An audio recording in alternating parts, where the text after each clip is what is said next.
Yeah, thank you very much for coming tonight. It's not the perfect week of the year, I think, during the holidays, but I'm very happy to see a reasonable crowd here. Just short introduction. So my name is Eric Firley, and I'm an associate professor at the University of Miami School of Architecture. I'm a German-French national, and have been studying architecture and did the LSE Cities program here far too long time ago. And afterwards had some work experience as a designer in Paris and in London. Happy to see one of my former colleagues from John McGaslin's office. And then wrote a couple of books and then was offered essentially a teaching position at the University of Miami in 2011. And I currently spent a sabbatical year in Paris, and that made it much easier to organize this event and a couple of others. I have to be a little bit understaffed, so I have to do the marketing myself also for the book. This event is not directly linked to it, but somehow coming out of it. So, we're going to have the opportunity for whoever is interested to buy it as a discounted price at the end of the event. Just 2 words. I want to make this very short. It's very straightforward. It's essentially 12 in-depth interviews with urban designers from the US, predominantly Europe, and also 2 from China, added to each interview of around 10,000 words, not signs but words per interview, are project descriptions which are trying to explain the change of urban design paradigms over time. So one example, for example, one interview was with Albert Speer Jr. in Frankfurt, who unfortunately is deceased since we did the interview. But the topic was the power balance between public and private sector in city making. So we spoke about this, and then through the projects we're analyzing from the first ones where the public sectors tended to be very strong to the last ones where the relationship is very different. So the idea really here was to talk about the change in city making. It's not a very original topic as such. But what I realized through my research is that in many cases, what we read comes from journalists, it comes from politicians, maybe developers or intellectuals, but not so much from practicing urban designers.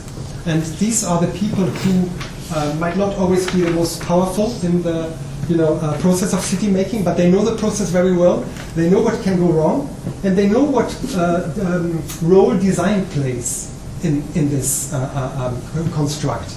So I thought it would be worthwhile to just do this. And there's somehow an element, even though each of these interviews is in a dialogue format, the whole idea is also to show a pluralism of opinions, like a round table discussion, because you can imagine, even though each interview focuses on a different topic, if you're talking about the change, it's essentially always the same topics popping up again and again, and so we can compare what are the different points of view, which I think is very important to understand.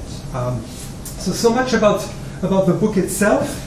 The event today is somehow going into more detail for one of the topics that we talked about, which is more the political aspect, the economic aspect, and again a topic which is not particularly original. And currently spending this year in Paris. You have heard about the Yellow Vest movement, and I have a Le Monde subscription, and I think every day I have probably at least 5 of those articles which are trying to understand why we tend to go politically more into extremes, why we have a lack of confidence in our elites, in our elected representatives. So there's not so much that I and maybe even our panel members could add to this in terms of political scientists.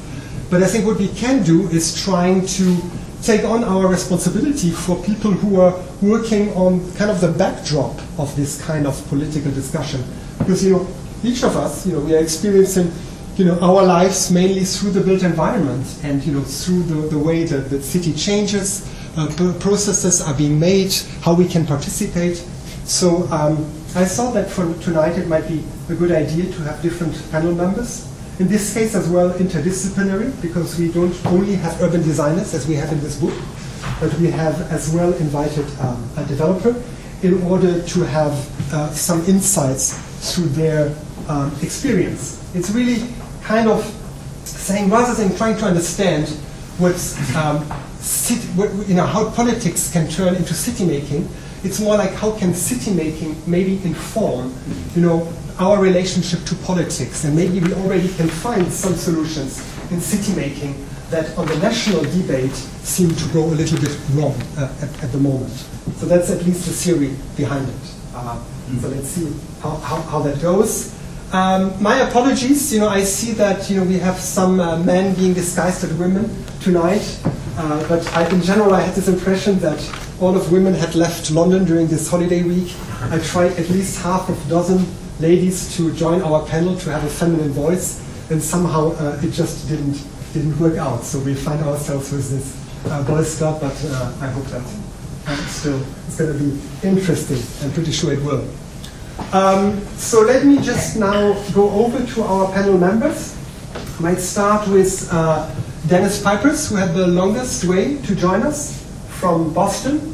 He's a native South African who left the country, I think, during the beginning of his studies, and went to the University of Toronto for an architecture degree, and then afterwards continued with urban design degree at the GSD in Harvard.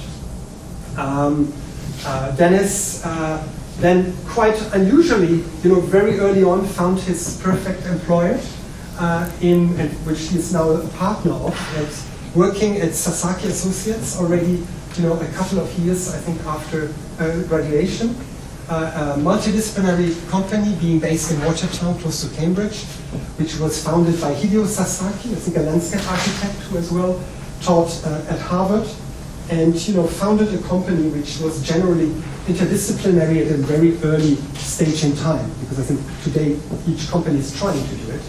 So in his career, Dennis, I think, had the chance and the merit to lead design teams which have amassed, I think, about 70 national and international awards. And he is still teaching regularly, I think, in the executive program at the GSD, and also for studio work. The second panel member is Richard Meyer, who is a developer, much younger than what I expected after reading the CV. It's frustrating almost. So he is here at the right moment in time, because he just founded his new company, which is a socially responsible development company called Stories. And he previously worked, I think, for about 15 years for the developer Argent, which I think is... You're not that young. Very big years. And I think spent a lot of time on the King's Cross project, that I guess most people know much better than I would do, and also more recently on the Brent Cross South development by Argent as well. I think he's a trained building surveyor. I'm a engineer really, but chartered. I am a planning and development surveyor technically as well. Okay. I always have trouble. I was told I had to get a professional qualification when I was employed. Otherwise, I'd get, in case I got sacked, I need to be able to get another job. Right. They said this is the only one you can do, so you need to go and do that one. So now you're self-employed. So. Yeah, absolutely. And Richard was as well, I think, the chair of the residential council of the ULI, and is one of the vice chairs of ULI UK. The last panel member, Chris Cho, is one of the co-hosts, working for AECOM and heading the global city practice. I think that's the official word. He is a native New Yorker who has as well studied architecture, worked for several years in China, and then I think came to Edo before they were bought by AECOM to work for this group. He is the global trustee, one of the global trustees of the ULI, and he's currently which you probably as well, some of you know better than I do, the chair of ULI UK. So thank you very much for coming, and I think we should start.